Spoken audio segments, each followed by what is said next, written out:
वसुदेव सुतं देवं कंस चाणूर मर्दनम देवकी परमानंदम कृष्णं वंदे जगद्गुरुम।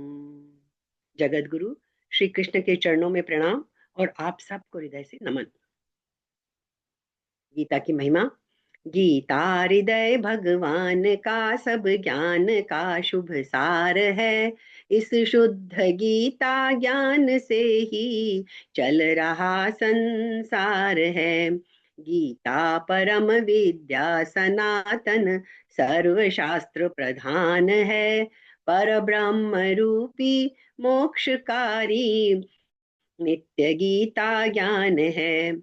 यह मोह माया कष्टमय तरना जिसे संसार हो, वह बैठ गीता नाव में सुख से सहज में पार हो।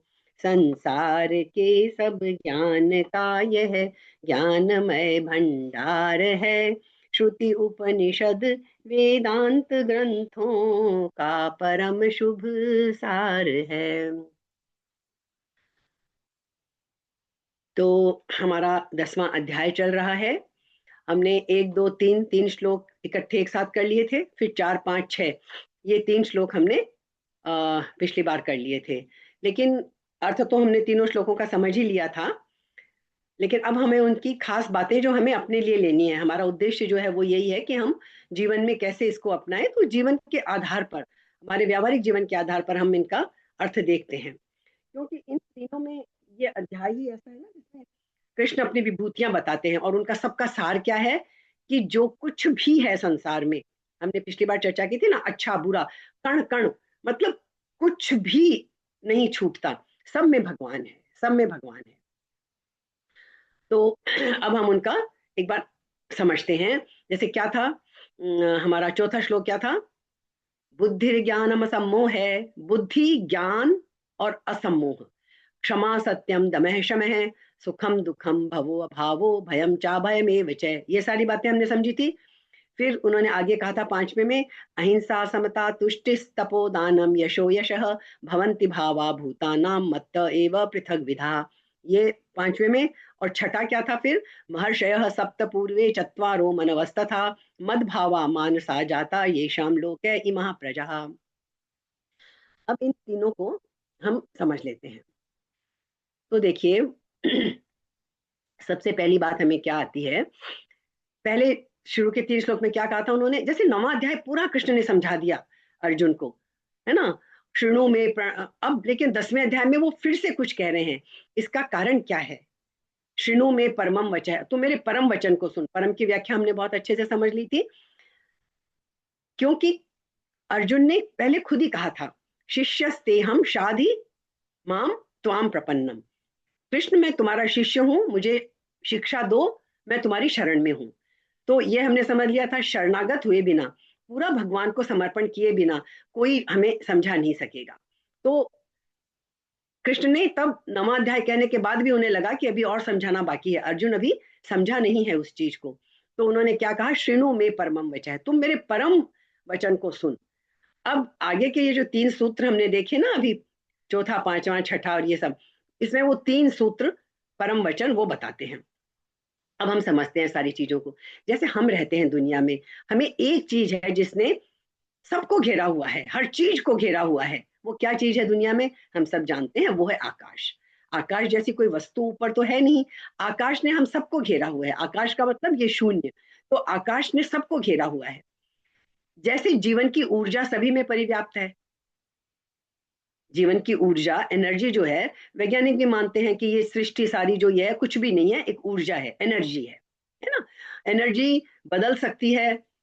एनर्जी मतलब आप एनर्जी को कम ज्यादा नहीं कर सकते, रूप बदल सकते हो, लेकिन एनर्जी को ना आप बढ़ा सकते हो ना घटा सकते हो, वो रूप बदल जाएगी भले चाहे। तो जैसे जीवन की ऊर्जा सभी में परिव्याप्त है ना, वैसे ही कण कण में, कण कण, कण कण का मतलब जीवित लोग ही नहीं, चाहे पदार्थ हो, और चाहे चेतना हो, सब परमात्मा की ही अभिव्यक्ति है। तो श्री कृष्ण इस सूत्र में अर्जुन से कह रहे हैं कि मेरे अतिरिक्त और कुछ भी नहीं है। जो हम बोलते हैं ना कण कण में भगवान है, उसकी वैज्ञानिक व्याख्या यह है, कण कण में भगवान है, कण कण में उस ईश्वर के अतिरिक्त और कुछ भी नहीं है। तो हम पहले इस धारणा को समझ लें कि कैसे, क्यों कहते हैं ये कि कण कण में है। भाई सीधी सी बात इतनी बोल दो कि मैं सब में मैं ही हूं अर्जुन, कुछ भी कण कण में मैं हूं, बस बात खत्म हो गई। इतना बताने की क्या जरूरत थी कि मैं इसमें भी हूं, मैं इसमें भी हूं, मैं इसमें भी हूं। इतना जो अभी हमने देखा ना, सब कुछ में मैं हूं, भाव बताए, अलग से महर्षियों के उनके नाम बताए, सब में मैं हूं, सब में मैं हूं। जब एक ही बात बोल दी कि कण कण में मैं हूं, तो सब आ गए ना उसमें। लेकिन इसके पीछे कारण है। जैसे होता क्या है, हमें हमको कभी कोई एक चीज तो नजर तो नहीं आती ना। हम कह देते हैं कण कण में ईश्वर है, इसलिए सब कुछ ईश्वर है। लेकिन क्या आज तक हमें कभी ऐसा महसूस हुआ है? हमें तो सब चीजें अलग अलग मालूम पड़ती हैं। कोई भी एक ऐसा तत्व हमें दिखाई नहीं पड़ता जो सभी को जोड़ता हो। हमें नहीं दिखाई पड़ता। हमें एक माला दिखेगी तो हमारा ध्यान उस माला पे ही जाएगा, उसके मणिये ही अलग अलग दिखेंगे, उस धागे पे हमारा ध्यान नहीं जाएगा। धागा नजर तो आ नहीं रहा है उसमें, है ना। तो उन सब की एकता का कारण क्या है? वो उसके अंदर का धागा कारण है। लेकिन वो तो हमारी आंखों से ओझल होता है। ठीक है ना। जैसे 7वें अध्याय में भी आपको याद होगा, मत्तः यही बात कही थी उन्होंने वहां भी। देखिए गीता में चीजों का रिपीटिशन है, लेकिन वो समझना इतना जरूरी है कि हम पढ़ के गुजर जाते हैं, समझ नहीं पाते। हमें गीता हर बार साथ साथ लिए चलती है, कभी उसको किसी तरह समझाती है, कभी उसको किसी तरह समझाती है। तो 7वें अध्याय में भी कहा था, 7वें श्लोक में, मत्तः परतरम नान्यत किंचित अस्ति धनंजय। धनंजय मुझसे अलग, मेरे से और अलग न अन्यत किंचित अस्ति, कुछ भी नहीं है अर्जुन। मई सर्वमिदं प्रोतम सूत्रे मणि गणा इव। ये सब कुछ जो है मेरे ही अंदर है, जैसे एक धागे में सारी मणियां पिरोई हुई होती हैं। लेकिन हमारी प्रॉब्लम क्या है, हमें खाली खंड खंड दिखाई देते हैं, हमें अखंड का कभी अनुभव ही नहीं होता। तो ये अखंड का जब तक अनुभव ना हो, तब तक परमात्मा की कोई प्रतीति नहीं हो सकती। ये एक बात, एक सेंटेंस समझ लीजिए, जिसको हम समझते हैं अच्छी तरह। जब तक हमें अखंड की प्रतीति नहीं होगी, तब तक परमात्मा की प्रतीति नहीं होगी। ये परमात्मा की प्रतीति होना क्यों इतना मुश्किल है? क्यों कि हमें चीजों को खंड खंड में देखने की आदत है। हमें कोई कहे पूरी इस सृष्टि को एक देखो, एक परमात्मा का रूप देखो, हमें तो नहीं दिखाई देता। हमें तो चीजों को खंड खंड ही देखते हैं। हम परमात्मा को मानते भी हैं, मंदिर में श्रद्धा से फूल भी चढ़ाते हैं, मस्जिद वाले मस्जिद में जाके उसको याद करते हैं, गुरुद्वारे वाले गुरुद्वारे में, सब कुछ करते हैं, गिरजाघरों में। लेकिन हमारे हृदय के भीतर प्रवेश नहीं कर पाता है वो परमात्मा, सब ऊपर ही ऊपर रह जाता है।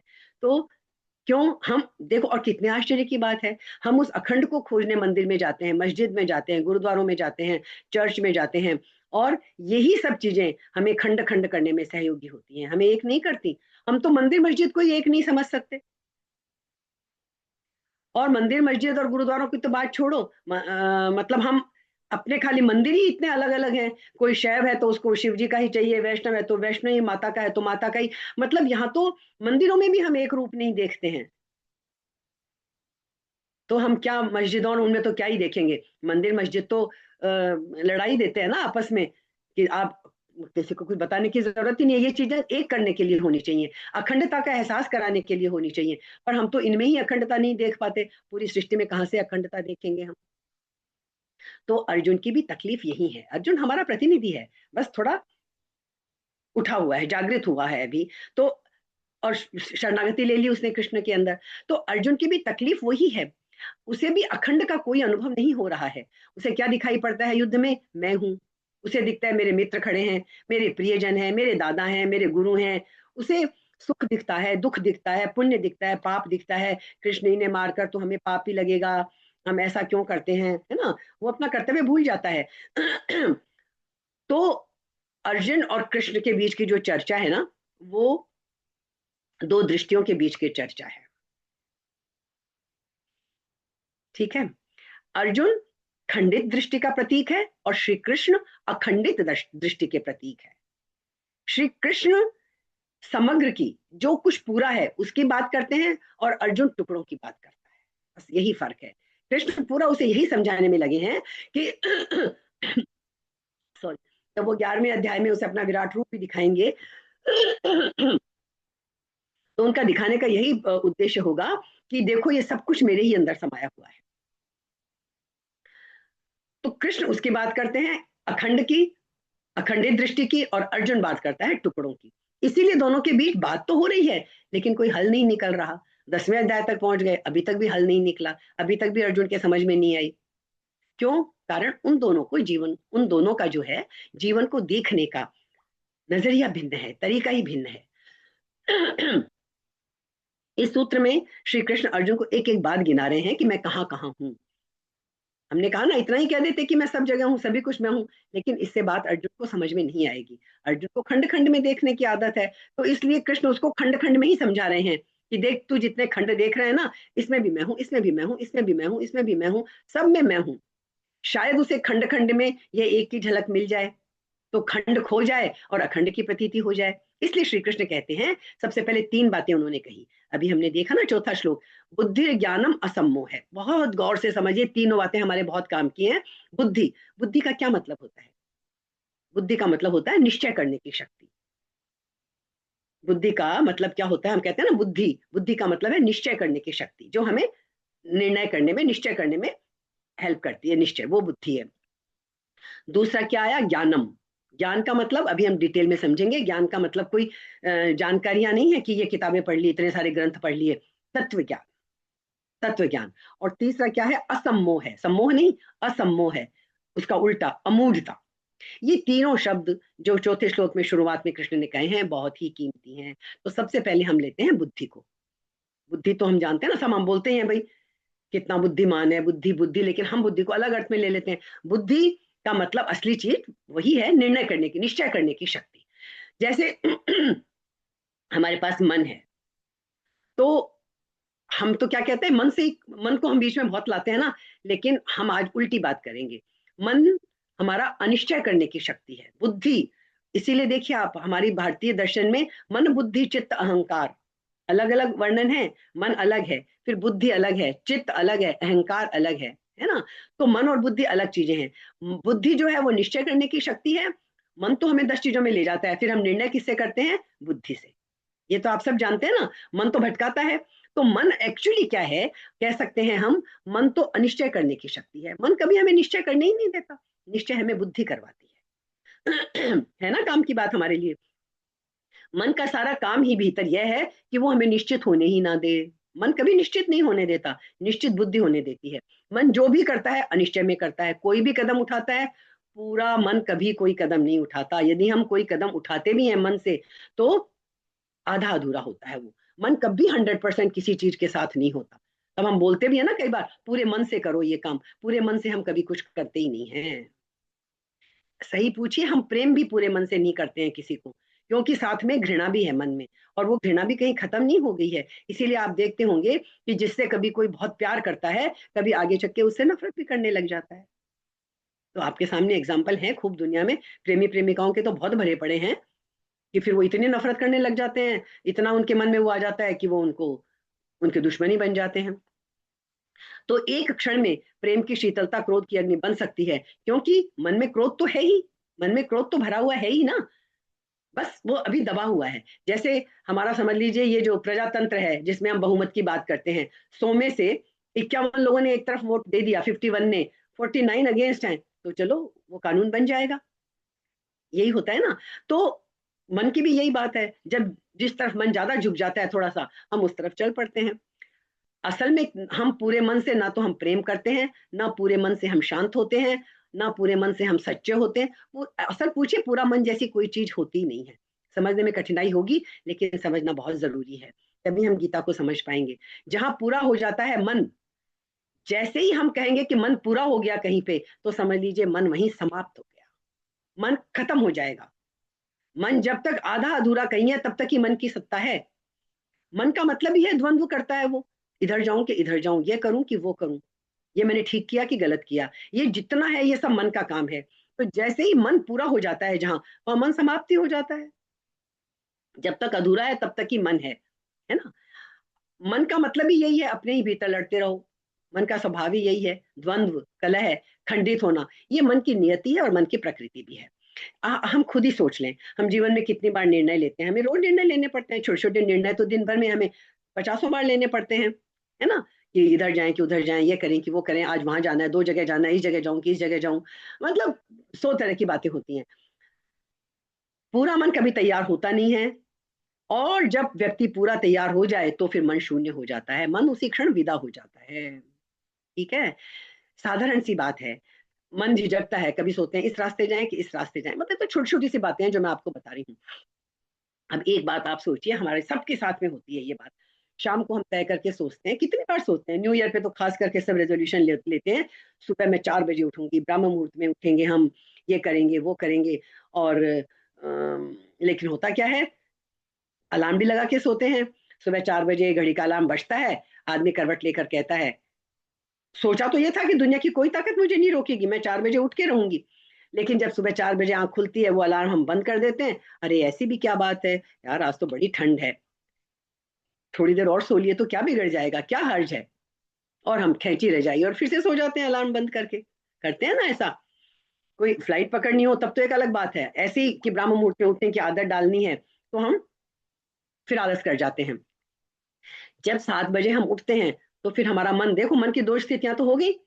निर्णय लेके सोए थे 4 बजे उठेंगे, 4 बजे उठा, अलार्म बंद कर दिया, यार क्या फर्क पड़ता है, मन ने समझा दिया थोड़ी देर और सो ले, क्या हो जाएगा, 4 बजे नहीं उठेंगे तो थोड़ी देर में उठ जाएंगे।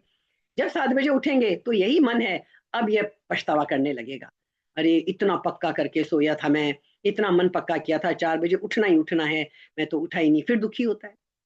और क्योंकि संकल्प पूरा नहीं हुआ, अब होश में आ गया। ये 3 बातें एक ही आदमी कर लेता है। शाम को तय करता है सुबह जल्दी उठूंगा, कुछ भी हो जाए चाहे, है ना, 4 बजे फिर अलार्म बंद करके फिर सो जाता है, 7 बजे फिर पछताता है। तीनों काम एक ही आदमी कर रहा है। वो इसलिए कर पाता है कि मन का बहुमत बदल जाता है। जिस वक्त मन की मेजोरिटी जहां होगी वो वैसा ही काम कर लेगा, तो मन कोई भी निर्णय पूरा नहीं ले पाता है, ये ध्यान रखिए है। ऐसे एक छोटी सी कहानी है, बंगाल में एक भक्त हुआ था, बड़ा भक्त और प्रसिद्ध भी, ज्ञानी भी बहुत था, नव्य उसका नव्य न्याय का बहुत बड़ा तर्क का पंडित था। 60 वर्ष का हो गया और पिता उसके 80 वर्ष के थे। तो वो मंदिर नहीं जाता था कभी भी, और पिता रोज मंदिर जाते थे। उनका बड़ा मन था कि भाई मेरा बेटा भी मंदिर जाए। 60 वर्ष का जब हो गया तो उन्होंने कहा कि बेटा मंदिर जा, रोज कहते थे वो उसको। उसने कहा पिताजी मैं कई बार सोचता हूँ मंदिर जाऊं, लेकिन पूरा मन कभी मैंने पाया ही नहीं कि मंदिर जाऊं। मेरे पूरे मन से कभी आवाज ही नहीं आई कि मैं मंदिर जाऊं। यदि मैं आधे अधूरे मन से जाऊंगा, क्योंकि वो तो तर्क शास्त्र का ज्ञाता था ना, उसे कभी मंदिर जाने का पूरा मन से आया ही नहीं कि मंदिर जाऊं मैं। बोले जाऊंगा भी तो आधा बाहर रह जाऊंगा, आधा मंदिर में जाऊंगा। मैं 40 साल से तो आपको देख रहा हूँ, आप नियम से मंदिर जाते हो, हम बहुत लोगों को देखते हैं नियम करने वालों को, मैंने आप में कोई परिवर्तन नहीं देखा। तो मैं जिस दिन जाऊंगा ना पिताजी, उस दिन पूरे मन से जाऊंगा, ऐसे मैं नहीं जाऊंगा। 10 वर्ष बीत गए, 70 का हो गया बेटा, पिता मरने के करीब पहुंच गए। वो प्रतीक्षा कर रहे थे कि किसी दिन तो उनका बेटा मंदिर जाएगा। तो 70वीं वर्षगांठ जब बेटे की आई तो उसने पिताजी के पैर छुए और बोला मैं मंदिर जा रहा हूँ पिताजी। बेटा मंदिर गया, घड़ी बीती, 2 घड़ी बीती, पापा को बाप को चिंता हुई, बेटा मंदिर से लौटा नहीं अभी तक। आदमी भेजा तो देखा मंदिर के पास तो बहुत भीड़ लगी पड़ी है। पुजारियों ने कहा कि पता नहीं आपके बेटे ने क्या किया, आकर सिर्फ एक बार राम का नाम लिया और गिर पड़ा। घर में ढूंढा, मतलब घर में देखा, एक पत्र लिख कर गया था जिसमें उसने लिखा था, एक बार राम का नाम लूंगा मंदिर जाकर मैं, अगर कुछ हो गया तो ठीक है, अगर कुछ नहीं हुआ तो फिर दोबारा नाम नहीं लूंगा, क्योंकि फिर दोबारा नाम लेने का क्या प्रयोजन है, मुझे तो कोई भी काम करना है पूरे मन से करना है। तो एक ही बार राम का नाम पूरे मन से उसने लिया और वो शरीर से मुक्त हो गया वही मंदिर में जाके। तो पूरे मन का मतलब ही यही होता है कि मन समाप्त हो गया, मन का कोई अर्थ ही नहीं। तो श्री कृष्ण का पहला सूत्र का हिस्सा कि निश्चय करने की शक्ति जो यह है, जो मन भटकता है और उसमें जो बुद्धि, निश्चय करने वाली कौन है, बुद्धि, तो कृष्ण कहते हैं वो बुद्धि मैं हूँ। भगवान कहाँ कहाँ है, वो सब जगह बता रहे हैं हमें कि वो बुद्धि मैं हूँ।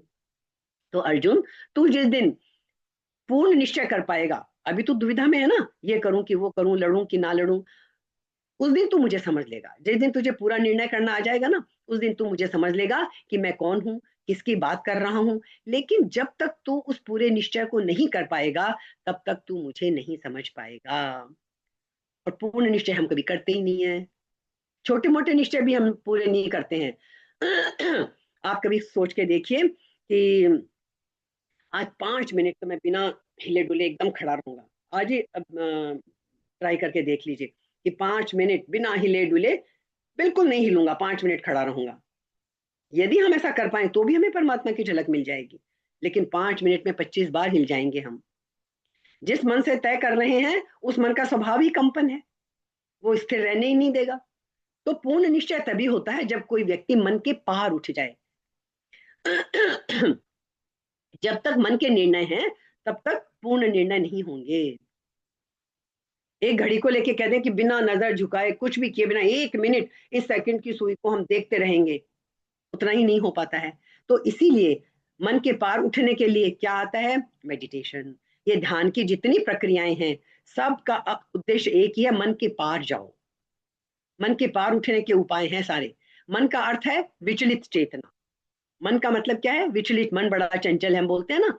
अर्जुन भी कहता है इसमें कि दूसरे अध्याय याद करिए कि भगवान कृष्ण को कि इस मन को वश में करना उतना ही मुश्किल है। मनो दुर्निग्रहम चलम। इतना चलायमान है ये मन, इतना चलायमान है कि कृष्ण इसको तो वश में करना बहुत मुश्किल है, जैसे हवा को मुट्ठी में पकड़ना मुश्किल है। असंभव वर्ड नहीं कहा था उसने, इतना दुष्कर है कि जैसे हम हवा को मुट्ठी में नहीं पकड़ सकते, इतना मुश्किल है। और वहां भी कृष्ण ने जवाब दिया था, अभ्यासेन तु वैराग्येण। कृष्ण ने कहा था अर्जुन किया जा सकता है, मुश्किल जरूर है, असंभव नहीं है, अभ्यास और वैराग्य से किया जा सकता है। तो ये इसीलिए मेडिटेशन की प्रैक्टिसेस करते हैं, इसीलिए ज्यादा से ज्यादा ध्यान करते हैं। ध्यान की जितनी प्रक्रियाएं यदि सही तरह से की जाएं तो वो सब मन से पार जाने में हमारी मदद करती हैं। तो मन का अर्थ हो गया विचलित चेतना और ध्यान का अर्थ हो गया अविचलित चेतना। मन की मृत्यु, जब ध्यान में, असली ध्यान में हम पहुंच जाते हैं फिर वहां मन नहीं रहता। इसलिए आपने सुना होगा जैन फकीर जो होते थे वो कहते थे ध्यान में नो माइंड, मन ना रहे बस तो ध्यान लगेगा। वो अपने शिष्यों को इसी तरह सिखाते थे। कबीर जी भी बोलते थे ना, अमनी, जहां मन नहीं है। यदि एक क्षण को भी हम इस आंतरिक समता को पा जाएं जहां मन में कोई द्वंद्व ना हो, मन का अर्थ ही द्वंद्व है, जहां कोई कलह ना हो, कोई कॉन्फ्लिक्ट ना हो, एक क्षण को भी अगर ये समरसता भीतर आ जाए तो फिर हम निश्चय को उपलब्ध हो जाते हैं, उसी क्षण हमें परमात्मा मिल जाएगा। ठीक है। एक सूफी फकीर भी एक ध्यान का अभ्यास करते थे, और ऐसे ही एक वहां के संत हुए हैं जॉर्ज गुरजीएफ, उन्होंने भी ध्यान का ये प्रयोग बहुत प्रचलित किया था। वो क्या करते थे अपने शिष्यों को, स्टॉप, बच्चे भी खेलते हैं ना, बच्चों को ये खेल खेलने की प्रेरणा दीजिए। मुझे तो लगता है कि जहां जैसे खड़े हैं बोल देते हैं ना स्टॉप, जो जैसा खड़ा है वैसा स्टैचू बोलते हैं ना हम, स्टैचू, वो स्टैचू यही है कि जहां जैसे हो स्टॉप, रुक जाओ, वैसे के वैसे ही बने रहो। कितना अच्छा खेल बनाया होगा, बच्चे प्रैक्टिस कर लें इसी से तो बहुत ही अच्छी बात है।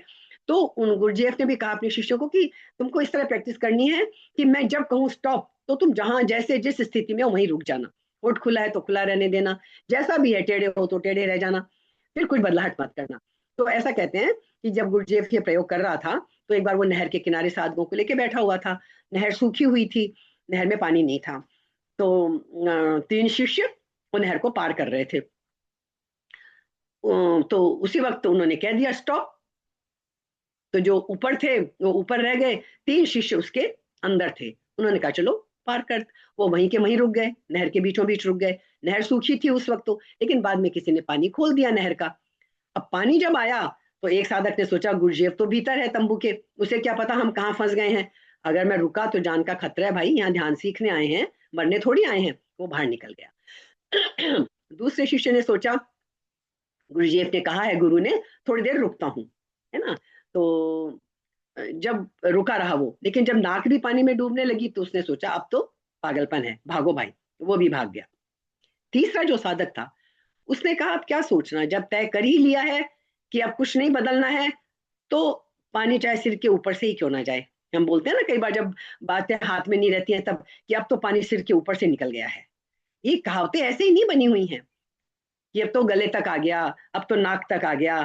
तो गले तक आया तो एक शिष्य भाग गया, नाक तक आया तो दूसरा भाग गया, अब सिर के ऊपर तक भी आ गया, लेकिन सिर के ऊपर से पानी बहने लगा। तीसरे शिष्य ने कहा अब तय कर लिया तो कर लिया, मैं तो नहीं हिलूंगा यहाँ से। और जब जैसे गुरुजीएफ को पता चला, भागा वो तंबू से, छलांग लगाकर नहर में कूदा, उस शिष्य को पानी से बाहर निकाला, लेकिन वो बेहोश हो चुका था तब तक। उसका पानी वानी निकाला, उसको होश में लाए। जैसे ही वो होश में आया, वो गुरुजीएफ के, अपने गुरु के चरणों में सिर रख दिया उसने। उसने कहा बस मैं सब कुछ सीख गया, अब मुझे कुछ सीखना बाकी नहीं रहा। तो गुरुजीएफ ने कहा तुम बाकी दो को भी बता दो तुमने क्या सीखा है। उसने कहा उस क्षण मैं जान गया, मतलब जिस क्षण मैं अपनी प्राण खोने को भी तैयार हो गया, उस क्षण मैंने जाना कि मेरा मन खो गया है। मेरे अंदर कोई मन में जरा भी द्वंद्व नहीं था कि मैं बाहर निकलूं या यहीं खड़ा रह जाऊं। द्वंद्व ही खत्म हो गया, मेरा मन ही खत्म हो गया। तो मेरा मन खत्म हो गया।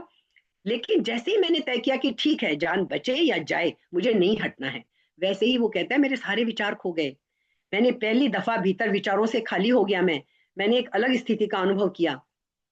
मैंने पहली बार उस चीज के दर्शन कर लिए जिस पर कभी कोई संकट नहीं पड़ सकता है, अंदर की उस आत्मा के, उस सत्य के दर्शन कर लिए, क्योंकि मैंने उसकी झलक पाली जो कभी नहीं मरता है। तो निश्चय का अर्थ है ऐसी अवस्था जहां मन का कोई कंपन ना हो। तो श्री कृष्ण कहते हैं उस निश्चय में भी वो बुद्धि जो है वो मैं, उसमें भी मैं हूं। ये बात हमने इसलिए डिटेल में समझी कि ये हमारे लिए बहुत काम की है। दूसरी बात श्री कृष्ण ने क्या कही? ज्ञानम। ज्ञान का मतलब, मैंने कहा ना, जानकारियां नहीं, तत्व ज्ञान। तत्व ज्ञान का मतलब फिलोसफी नहीं है। ये फिलोसफी वर्ड तो हमने ले लिया पश्चिम से, दर्शन, दर्शन शास्त्र, फिलोसफी। हमारे यहाँ तत्व ज्ञान जैसी, तत्व ज्ञान का शब्द है, फिलोसफी दर्शन शास्त्र जैसी कोई चीज नहीं है। पश्चिम में दर्शन शास्त्र है, हमारे यहाँ क्या है? तत्व ज्ञान। तो फर्क क्या है? फिलोसफी का अर्थ होता है चिंतन, मनन, विचार। खूब चिंतन करते हैं, अपनी बात कभी सही रखी, विचार किया, अपनी बात को गलत भी कह दिया, दूसरे की बात को तर्क से काटा, सब मतलब हमारा चिंतन होता है, मनन होता है, विचार होता है। लेकिन हमारे यहाँ बात क्या वर्ड आया है? तत्व ज्ञान। और तत्व ज्ञान का अर्थ क्या होता है? दर्शन, साक्षात्कार, अनुभूति। वहां ये नहीं है कि आज ये साक्षात्कार हो गया तो अब ये गलत हो जाएगा और अब ये गलत हो जाएगा। ऐसा नहीं होता है, ठीक है ना? तो जैसे अब समझ लीजिए एक कोई अंधा आदमी है, प्रकाश के संबंध में सोचता है, प्रकाश ऐसा होगा वैसा होगा, तो वो फिलोसफी है। लेकिन यदि अंधे आदमी की आंख खुल जाए, उसे रोशनी मिल जाए, तो वो प्रकाश को देख ले, वो है उसका तत्व ज्ञान। ये फर्क है फिलोसफी और तत्व ज्ञान में। तत्व ज्ञान का अर्थ है अनुभूति, फिलोसफी का अर्थ है मानसिक तत्व ज्ञान। और मतलब तत्व ज्ञान का अर्थ है अनुभूति, फिलोसफी का अर्थ तो मानसिक रूप से है, तत्व ज्ञान का अर्थ है वास्तविकता। फिलोसफी में सोचते हैं, तत्व ज्ञान में जानते हैं, ये फर्क है। फिलोसफी में चिंतन मनन सोचना होता है, तत्व ज्ञान में जान लेते हैं। तो सोचने के लिए बदलने की कोई जरूरत नहीं है, हम जैसे भी हैं, जो भी हमारी सोच है, फिलोसफी उसके साथ चल सकती है।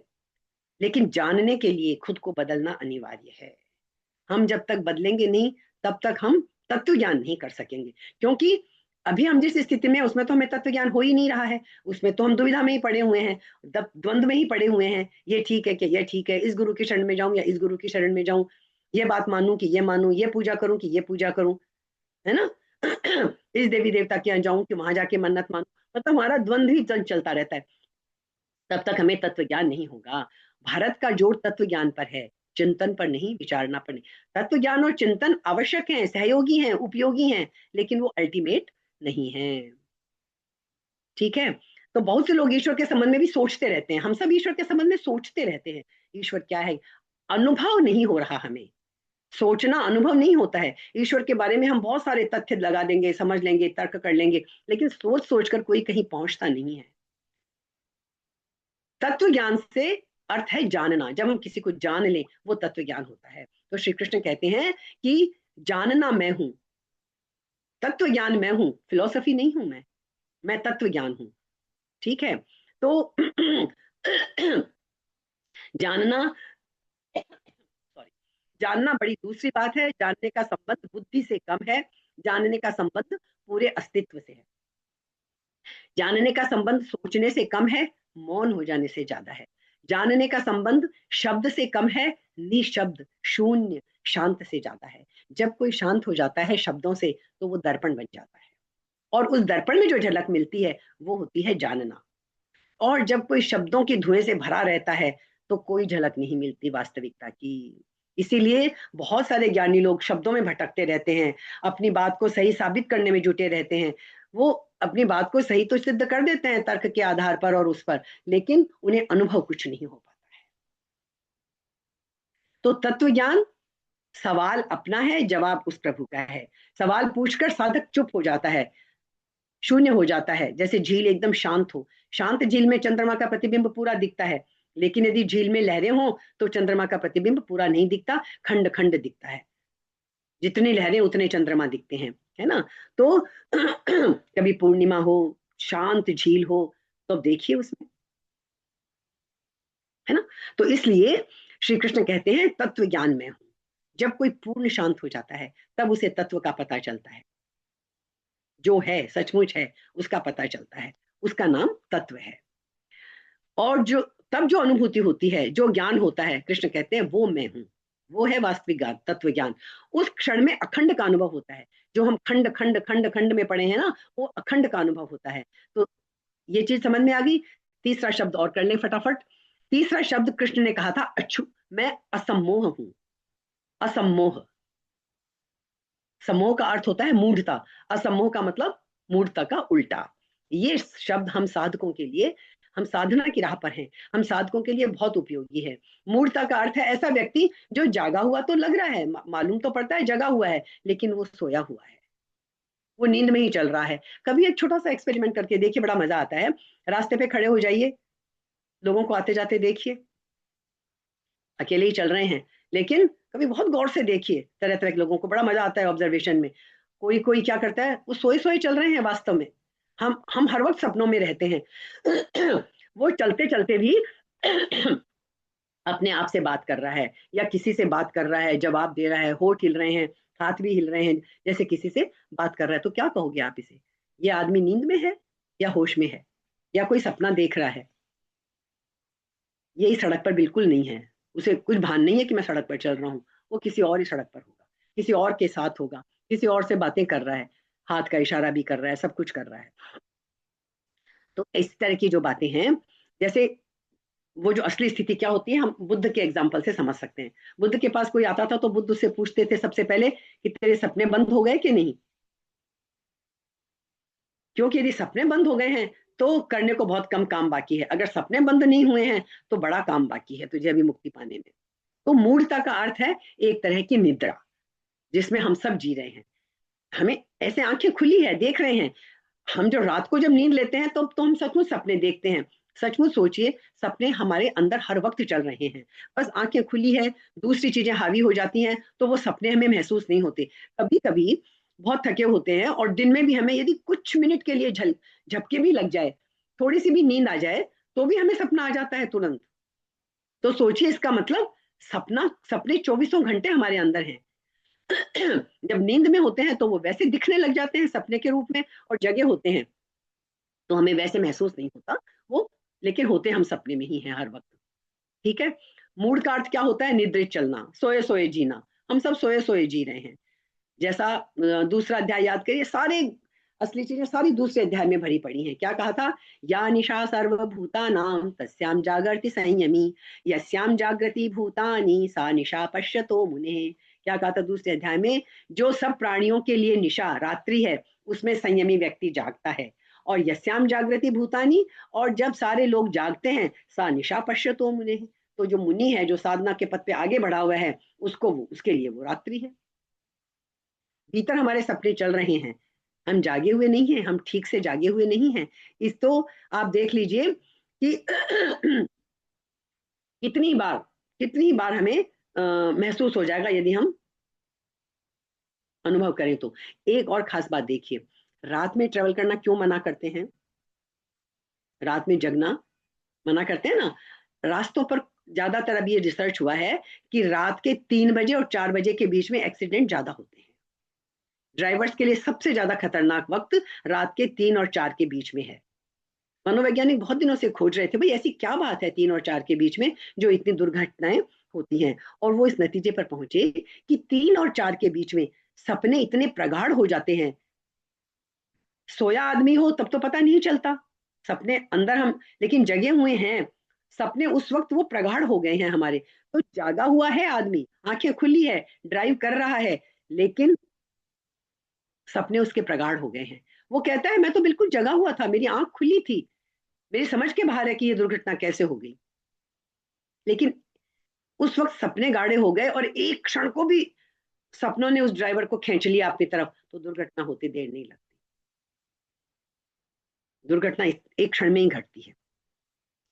तो इसलिए श्री कृष्ण कहते हैं अमूढ़ता।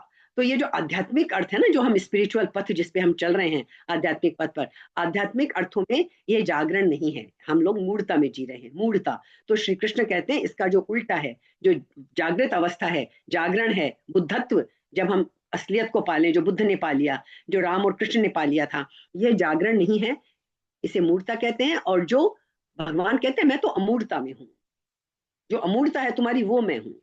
ठीक है। तो जैसे बुद्ध का नाम क्या था? सिद्धार्थ। लेकिन जब वो जग गए, जब उन्हें बुद्धत्व की प्राप्ति हो गई, तो उन्हें नाम क्या मिला? गौतम बुद्ध। पहले खाली गौतम थे, अब हम खाली गौतम तो नहीं बोलते कभी भी, अब हम बोलते हैं गौतम बुद्ध।